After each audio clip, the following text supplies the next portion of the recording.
What's up guys, welcome back to my channel and hope you guys are doing good in this pandemic period. So Leicester City 2, Manchester United 2 will take the draw, but simply put 2 points massively dropped. Now Leicester would be thinking that they were lucky enough to have a point from this game because it was always going to be a massive game from Brendan Rodgers, and they came up with that intensity. And if you have given Brendan Rodgers a draw before the game, and you will have obviously taken it from both the hands, and we given them the draw. You could say so sloppy defending in the end. Much more hard work in the first half by Rashford, Bruno Fernandes, Cavani, all down the drain in the second half. Frustrating 15 to 20 minutes, and Leicester will be happy for that point. As I said, we'll be talking about this game in this video, and it's going to be nothing more different than what we have discussed in the previous videos because it's the same mistakes that's been costing us. And fortunate that it's not a loss here, it's just a draw, but it feels like a loss. Now we are in a much more consistent form for past 8 to 10 games, and a draw like this would be, you obviously would feel like a loss there. And to mount a title challenge, you need to be burying those chances. Misses by Marcus Rashford, could have had a hat-trick but just has got one, and that was always going to be a regret point at the end because this is one of those days. And you need to be start to blame. You need to be blaming Rashford, to be blaming Martial, blaming your defenses, Luke Shaw, Paul Pogba. I don't know, man. Really, I don't know. What are all the inconsistencies that's been coming in? One draw and we are 27 points, and we sit in the third position now.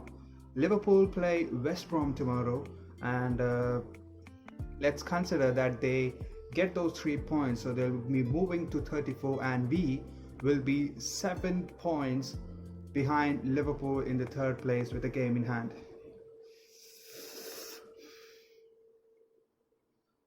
That's frustrating, obviously frustrating. We had a chance to go 2 points just behind Liverpool and we just messed it up.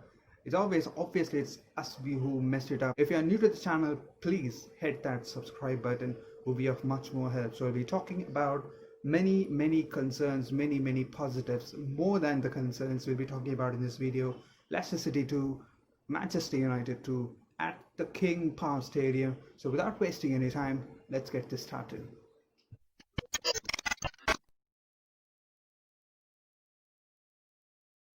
To start with the lineup, we have been put up in a mess with Lindelof as a right back, or we are playing a back three with Daniel James as a right wing back. We never knew until the ball was kicked because it was confirmed that Eric Bailly will be playing at the middle of the centre back. Is going to be a back three or not sure, but it actually was Lindelof as right back and Fred McTominay in midfield. Daniel James was starting, Bruno Fernandes, Marcus Rashford, and Anthony Martial in the lineup. Daniel James was starting again, but you can't blame the manager because he completely, outsmarted the opposition last time playing Daniel James. So maybe he had a similar plan for him this time. So it was quiet. Let's see what happens. And it was a mess, actual mess. Starting Daniel James was absolutely horrendous decision. As in the start of the video, it was said that it's not actually something new that's we're going to discuss in this video because we have been doing the same mistakes. We have been saying it aloud. Our words are actually same every fucking time that we lose points. So it's again the same thing. We don't take our chances. There's Martial before and it's not Rashford. What could have been a dream start? First or second minute? It's the second minute. What could have been a dream start? It's the second minute of the game and you get the ball. Bruno Fernandes, it's a dream of a delivery, dream of a whip and cross. Rashford unmarked, clear header, messes it up. Now, he has been doing it quite often now. We need to take a remedy. We need to take something out of it. We have to fix this up because Martial has been doing it. He was in a bad run of form. He has been doing it quite lately, Now it's Rashford. So now two of our strikers, or two of our forward players did this. Bruno is the one who is creating consistently. Greenwood is still searching for his goals. So it's gonna be a mess so soon. You couldn't even realize, and that's gonna haunt us for sure. One of those regular things that's been happening with Marcus Rashford. He misses 3 and scores 1. So that's gonna be so awful against games like Leicester, against games like Liverpool that we're gonna play, and on 17th of January. And if he does that there, it's gonna be. So talking about the first goal that we scored, much more chances missed, and then finally before 30 minutes we had a chance and throw in the opposition box, and then James runs forward, pass in the edge of the box to Bruno Fernandes. He misplaces a pass. Bruno Fernandes faintest of touches, and it goes in between both the centre backs, and Rashford, free in the box, finishes it right bottom corner. 1-0 to Manchester United. That was much more required because we looked dominant from the right from first minute to for 25 to 30 minutes, and we deserved that goal. We had much more chances that's been coming in, to much more offsides from Rashford, Martial, and it was obviously coming. The chances were obviously flowing in the first half, first 20 to 25 minutes or 30 minutes, and it was a well-deserved goal that we have come. Talking about the equalizer from Harvey Barnes, not actually Barnes, Harvey Barnes. Bruno Fernandes a bit more, tricky, or you could say dispossesses the ball, and he tries to nutmeg and Didi. Now his legs were wide open, and he surely could have gone for a nutmeg, not in the own half of your, not in your own box. You shouldn't be doing that, Bruno. So he dispossesses. Harvey Barnes get the ball. McTominay didn't care to even close him down. Now we had the same problem against Leeds for that second goal that we conceded. Dallas wasn't closed down by Arman Bissaka. Why that laziness is there in the team? We need to be giving. We need to be having clean sheets, man. We had 3 clean sheets in our Premier League season. We have been spunked to 6 goals at Spurs, 3 against Crystal Palace, 2 against Southampton, 2 against Sheffield United. How many things? 1 against Everton. So we concede every game, and that's frustrating. So when you look at this goal, it was a good finish from Harvey Barnes. Now David De Gea couldn't have done anything better. Eric Bailly, no. McTominay, you need to be doing better. McTominay for the whole game was so average. Now people could be wondering how you could get a point. Now people could be wondering how you could get a point to actually put every blame on Ole Gunnar Solskjaer, because you could have been saying that why McTominay wasn't, subbed off at halftime or at 60 minutes, and why was he there in the pitch? Now, the third substitution was obviously going to be McTominay out and Van der Beek or Matic coming in, because we were so awful for the whole game, and it was obviously mandated to get him out, and it wasn't working this time. But Lindelof is injured, so Axel Tuanzebe has to be brought in. That's an emergency thing, have to be put in this lineup, and it was frustrating. McTominay stays. Pogba comes in for Daniel James. Midfielders like Tielemans, Maddison were actually running our midfield, and we needed some bodies who actually, give them competitions and get back as soon as possible and give them no chances to create something. So Paul Pogba wasn't going to do that. Van der Beek could have done that, I don't know. Matic obviously couldn't have done that, sorry. Or you can simply put it like he isn't intelligent off the ball. He's not at all intelligent. With the ball, he is much more, creative, talented, quality, you could say, but off the ball, not good enough. Let's talk about the second goal. That was absolutely brilliant. Cavani drops down, and the centre back gives it to Cavani in the middle, and he turns. Bruno Fernandes makes an underlapping run, and great finish. Now Marcus Rashford had a similar chance, a much more open chance, and he couldn't bury it down the net in the bottom corner. But Bruno Fernandes was a bit more tricky. Quality speaks there. This man has been doing it for us for how many days now? From February 1st till now, and he has been absolutely magnificent. One of the reasons that we call him Portuguese Magnifico, sensational.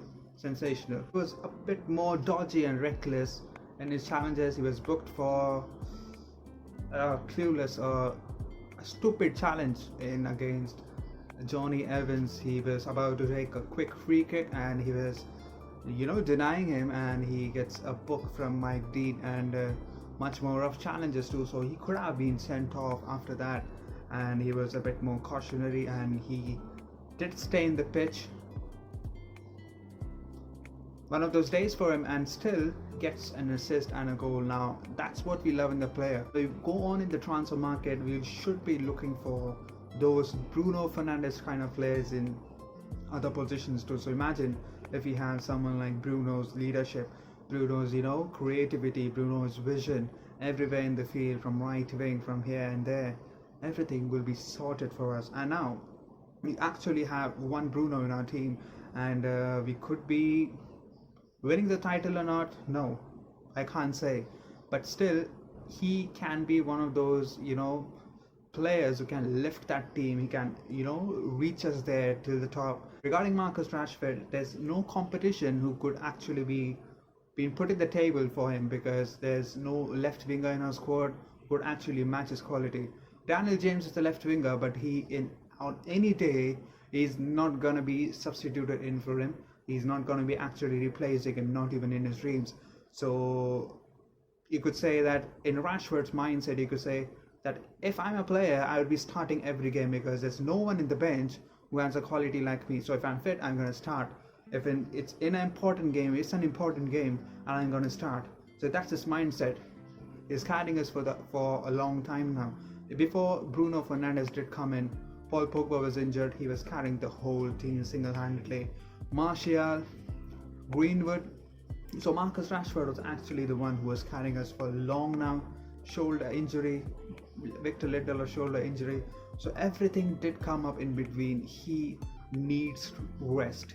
Actually, he needs rest. So we need someone in the transfer window as soon as possible. We should be getting in if we want to win consecutive trophies or winning the Premier League. We have that quality in the Premier League. We should be looking for another left winger. May that be Grealish. Now, when Grealish comes in, one has to be benched for a long while now. Van der Beek has been benched for a long while now. So when Grealish comes in, one of them has to be benched for a long while. So that can't happen. So we need someone a bit more, less expensive, but quality-wise much more effective in our squad. Talking about the Vardy goal that's been conceded in the late minutes, 84th, 85th minute, and you could say that Fred has been driven wide due to he didn't watch Luke Shaw. Luke Shaw wasn't there, so Fred has to be driven wide. Now Luke Shaw was free there. Paul Pogba was free in the edge of the box. Now Ayoze Perez was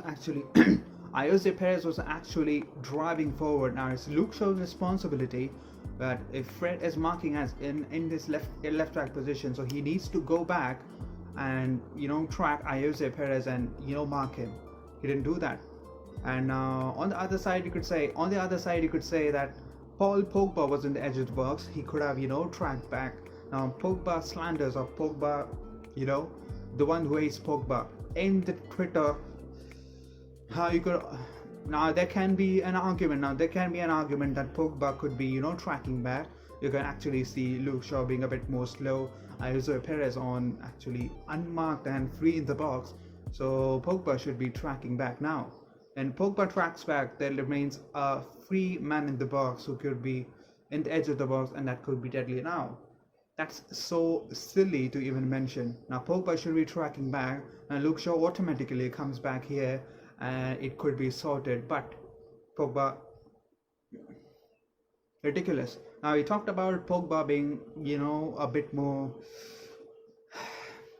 vulnerable and tracking back, a bit slow.